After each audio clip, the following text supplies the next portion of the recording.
PDRRMO Pangasinan nakasailalim na po sa Blue Alert status dahil sa posibilidad na pananalasan ng Super Typhoon.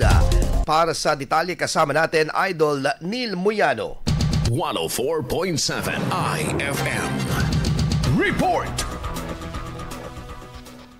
Nagpaalala ang Provincial Disaster Risk Reduction and Management Office o PDRMO ng Pangasinan sa mga residente na maghanda ng COPEG na naglalaman ng mahalagang gamit sa oras ng emerhensiya at magsagwa ng maagap na paglikas kung kinakailangan. Bilang paghanda ito sa posibleng pananalasa ng Super Typhoon sa mga susunod na araw. Ayon kay PDRMO Emergency Operations Head Pia Flores, maaaring maapektuhan ang lalawigan dahil sa malawak na cone of uncertainty ng papalapit na bagyo.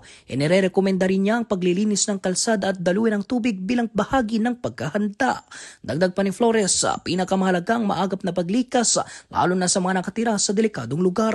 Patuloy namang nananatili sa Blue Alert status ang lalawigan habang nagsasagawa ng pre-disaster risk assessment ang mga ahensya. Batay sa ulat ng Pag-asa, ang Tropical Storm Fungwung na papasok sa Philippine Area of Responsibility sa pagitan ng Biyernes ng gabi at Sabado ng umaga bilang bagyong Owan ay inaasang lalakas pa't magiging super typhoon bago tumama sa Ilaga at Gitnang Luzon sa Lunes o Martes.